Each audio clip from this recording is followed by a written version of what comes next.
Hello everyone, welcome back to my channel. কেমন আছো তোমরা সবাই? আশা করছি যে যেখান থেকে দেখছো ভালো আছো, সুস্থ আছো, আর আমিও অনেক অনেক ভালো আছি। আর তোমাদের জন্য আমি আরও একটি নতুন ব্লগ নিয়ে চলে এসেছি। আই হোপ যে তোমাদেরকে আমার এই ভিডিওটি খুব ভালো লাগবে, তাই শেষ পর্যন্ত কন্টিনিউ করতে থাকো। দেখো, সকাল সকাল ঘুম থেকে উঠে গেছি। আজকে প্রায় 5টা সময় ঘুম থেকে উঠেছি। আর তারপরে দেখো সকালের যেগুলো কাজ সেগুলো করতে শুরু করে দিয়েছি। এই যে সকালবেলায় দোকানের দিকে এলাম, আর দুয়ারে জল দিয়ে দিলাম, আর ঝাড় দিয়ে জলটা ছিটিয়ে দিলাম। আর তারপরে চলে এসেছি বাড়ির ভেতরের দিকে, আমাদের আঙিনার দিকে। তো সেখানেই ঝাড় দিয়ে নিচ্ছি। আর দেখো কতগুলো ধুলো উঠছে। তো আজকে আমি তাড়াতাড়ি কাজটা করে নিব, তার কারণ ছেলেকে আবার স্কুলে দিয়ে আসতে হবে। সেই জন্যে দিয়ে আসতে বলতে গাড়ি চলে আসে, তো সকাল সকালই যেতে হয়, সেই জন্যে তাড়াতাড়ি কাজটা করে নেব, তারপরে ছেলেকে রেডি করে স্কুলটা পাঠিয়ে দেব। তো এই দেখো, এরপরে চলে এসেছি আমার দোকানের দিকে। তো সেইখানটাও আমি ভালোভাবে মুছে নিচ্ছি। আর বাইরের কাজগুলো কমপ্লিট করে তারপরে বাড়ির ভেতরে এলাম। আর কি বলো তো, বাইরের কাজগুলো করেই ছেলেকে আমি স্কুলে পাঠিয়ে দিয়েছি, আর তারপরে এগুলো কাজ করছি। আর সকাল সকাল একটু বেশি কাজ থাকে, এটা ওটা করতে করতেই হয়ে যায়, শেষ হয়ে যায় দিনটা। তো দেখো, এবার এই আমাদের বাড়ির যেটা বারান্দা রয়েছে, পেছনের বারান্দা এটা, তো সেইখানেই ওই যে মাটির বারান্দা এটা রয়েছে, তো সেখানে একটু ঝাড় দিয়ে নিলাম, তারপরে আমি সেটা লেপে নিচ্ছি। তো দেখো কত তাড়াতাড়ি করে আমি কাজগুলো কমপ্লিট করছি। আর এই রাস্তার দিয়ে আমার পার্লারটা যাওয়া হয়, বাড়ির ভেতর দিয়ে যাওয়া হয়। আর এই দেখো, আমি দোকানটা খুলে দিয়েছি আমার, আর তারপরে দোকানটাও আমি ঝাড় দিয়ে নিচ্ছি, রাস্তাটা। তারপরে এই দোকানে জলটা ছিটিয়ে দেব। আর আমার কিন্তু বাড়ির ভেতরে সমস্ত কাজ কমপ্লিট হয়ে গেছে। থালা বাসন মাজা থেকে শুরু করে, ঘর মোছা থেকে শুরু করে সমস্ত কাজ কমপ্লিট হয়েছে। তারপরে আমি দোকানের দিকে এলাম, তারপরে ঝাড় দিয়ে নিচ্ছি। এই দেখো রাস্তাতে জল না ছিটালে এখন তো বেশি ওই ধুলো ওড়ে, তো জলটা ছিটাতেই হয়। আর এই দেখো বারান্দার দিকেও ভালোভাবে ঝাড় দিয়ে নিচ্ছি। আর আমার মেয়ে কিন্তু এখনও ঘুম থেকে ওঠেনি, ওর বাবা আর ও দুজনে মিলেই একদম ঘুমিয়ে আছে। আর এখন তো ঘুম থেকে উঠতে ইচ্ছাই করে না সকালবেলা। তো এই দেখো, এখন প্রায় চলে এসেছি 9টার সময়, আর এখনই রান্নাবান্নাটা করে নেব। কেন বলো তো, এখন যেহেতু গরমের সময়, তো তাড়াতাড়ি রান্নাবান্না করে নিলে ওই গরমটাও লাগবে না। আর 11টার সময় রান্নাবান্না করতে প্রায় 11টা বেজে যাবে। তো তাড়াতাড়ি করে সে রান্নাটা করে নিলে তো স্নান করে থাকা যাবে। আর যে গরম পড়েছে, রান্না করাই যাচ্ছে না, প্রচুর রোদ। আর এখন নাকি 45 ডিগ্রি না কত ডিগ্রি তাপমাত্রা বেড়েই চলেছে। তো যাই হোক, গরমের সময় গরম লাগবেই, আর শীতের সময় শীত তো লাগবেই। এটা তো সময়ই বলে দেবে কখন কি লাগবে না লাগবে। তো এই দেখো, আমার চারিদিকে করলাগুলো কেটে নিচ্ছে। আর আমাদের বাড়িতে করলা ভাজা খেতে সবাই ভালোবাসে, শুধু বাচ্চারা বাদ দিয়ে। আর আজকে কিন্তু মাটির উনুনেও রান্না করছি, আবার গ্যাসেও রান্না করছি। তো আমি ওইদিকে রান্না করছি, আর এইদিকে দেখো আমার যা করলাগুলো কেটে নিচ্ছি। আর এরপরে আমি প্রেসারে ডালটা চাপিয়ে দেবো সেদ্ধ করতে। তো সেই জন্য দেখো ডালটা দিয়ে দিচ্ছি। তো এখনও কিন্তু স্নান করিনি, আজকে তাড়াতাড়ি স্নান করলাম না, জামাটা শুধু চেঞ্জ করে আরেকটা নতুন জামা পরে তারপরে ওই দেখো রান্নাটা করে নিচ্ছি। সকালের বাসি জামা পরে কিন্তু রান্নাটা করছি না। তো একদিকে ভাত চাপিয়ে দিয়েছি, আর আরেক দিকে এই দেখো ডালটা সেদ্ধ করতে চাপিয়ে দেব। আর আমি কিন্তু মাটির উনুনটাও ধরিয়ে দেব।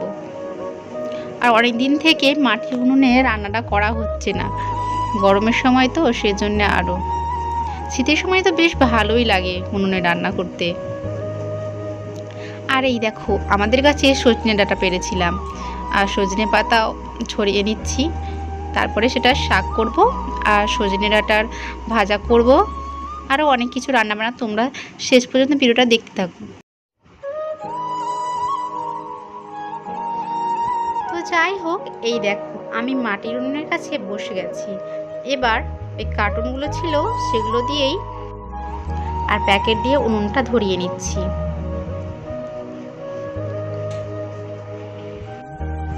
আর দুজনে রান্না করছি বলে তাড়াতাড়ি রান্নাটা হয়েও যাচ্ছে। আর ছেলেরা 11টার সময় স্কুল থেকে চলে আসবে, তো ওদের খাওয়া দাওয়াটাও হয়ে যায়, গরম গরম খাবারটাও পেয়ে যায়।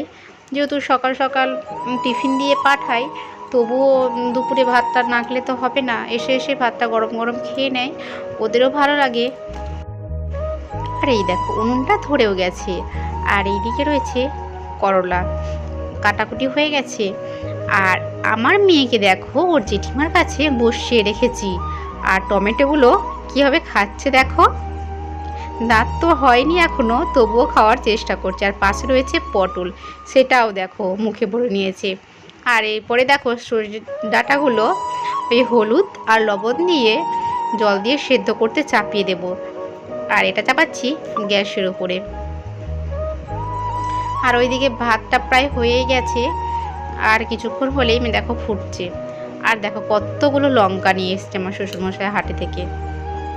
তো যাই হোক, এই দেখো এদিকে আমার করলা ভাজাটা প্রায় শেষের দিকে, তাই শেষের দিকে পেঁয়াজগুলো দিয়ে দিলাম। আর পেঁয়াজ দিতে গেলে করলা ভাজাটা অনেকটাই তেতোটা কম লাগে, সেজন্যই আমরা করলা ভাজাতে পেঁয়াজটা দিয়েই থাকি। আর এই দেখো ডালটাও হয়ে গেছে, ডালটাও নামিয়ে নেব।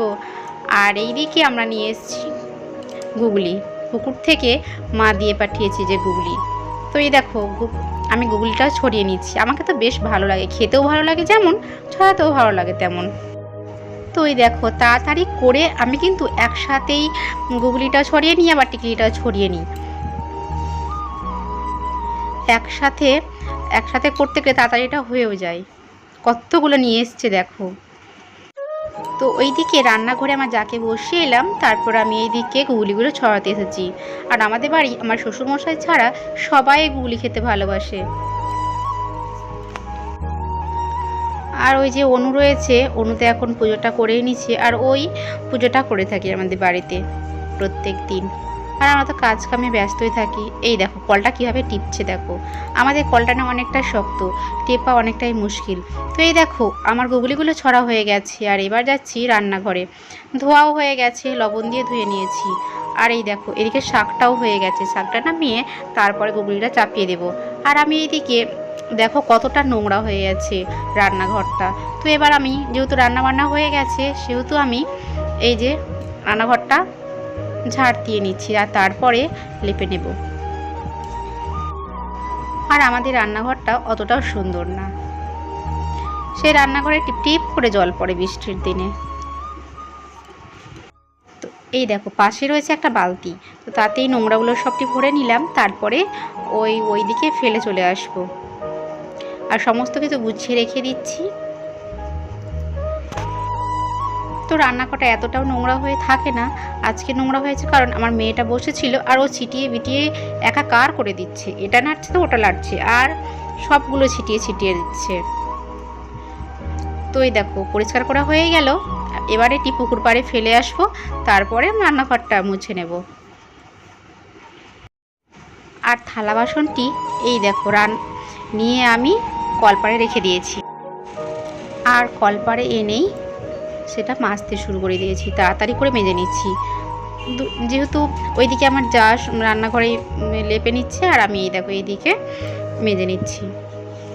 আর মেয়েকে নিয়ে খেলা করছে, ওর দুটো দাদা রয়েছে, ওর দিদি রয়েছে, ওরা সবাই মিলে আমার মেয়েকে নিয়ে খেলা করছে।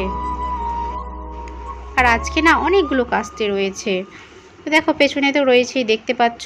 তো সেগুলো কাচাকুচি করার আছে, তো তাড়াতাড়ি করে আমি থালা বাসনগুলো মেজে নিচ্ছি। তারপর স্নান করে আবার মেয়েকে খাওয়ানোর ব্যাপার আছে, আবার ছেলেকেও খাওয়ানোর ব্যাপার আছে। তো কল থেকে এক বালতি জল টিপে নিয়েছি, তারপরে আমি এই দেখো ধুয়েও নিচ্ছি। একে একে মেজে নিয়ে আর ধুয়ে নিই, কেন বলো তো এই যে রোদটা পড়েছে তাতে শুকিয়ে যাবে থালা বাসনগুলো, তখন অসুবিধা হবে, সেজন্য আমি সঙ্গে সঙ্গেই ধুয়ে নিই মাজার পরেই। আর মেয়েকে কিন্তু এখনও স্নান করায়নি, ওকে স্নান করাতেও আছে, অনেকগুলো কাজ করতে রয়েছে। তো তোমাদেরকে তো বলেছি যে সকাল থেকে মানে একটুও বসে থাকতে পারি না, সকাল থেকে শুধু কাজটা লেগেই থাকে, তারপরে বিকেলে একটু ছুটি পাওয়া যায়। তো তোমাদেরকে আমি একটা কথা বলবো, যদি আমার ভিডিওগুলি একটু ভালো লেগে থাকে তো অবশ্যই লাইক কমেন্ট শেয়ার করবে, আর নতুন নতুন ভিডিও পেতে আমার চ্যানেলটিকে সাবস্ক্রাইব করে দেবে। তো দেখো আমার মেয়েকে এখন স্নান করিয়ে দিয়েছি। তো আমি আর ভিডিওটা বেশি বড় করছি না, এই পর্যন্তই। দেখা হবে নেক্সট ভিডিওতে। এখন টাটা।